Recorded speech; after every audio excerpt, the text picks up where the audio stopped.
3. maja je opoldanskemu nagovoru papeža Frančiška na trgu pred Vatikansko baziliko prisluhnilo toliko ljudi, da je sveti oče dejal, da jih je preveč, in je to po kratkem premoru nadaljeval, da bi lahko pozdravil vsako skupino posebej.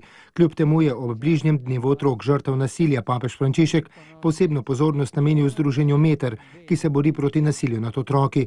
Hkrati je vse spodbudil k zaščiti in varovanju vsake človeške osebe, predvsem najmlajših. Osrednja tema nagovora je bil evangeljski odlomek 5. velikonočne nedelje, ki v ospredje postavi Jezusove besede: "Jaz sem trta, vi mladike, kdor ostane v meni in jaz v njem, ta rodi obilo sadu, zakaj brez mene ne morete ničesar storiti." V povezavi s temi besedami je papež poudaril, da ko je nekdo tesno povezan z Jezusom, je deležen darov Svetega Duha.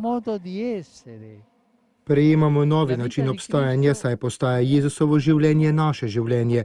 Lahko mislimo kot on, delujemo kot on, gledamo na svet in na stvari z Jezusovimi očmi. Zaradi tega lahko ljubimo z njegovim srcem naše brate in sestre, začenši pri najbolj revnih in trpečih, in tako prinašamo svetu sadove dobrote, karitativne ljubezni in miru.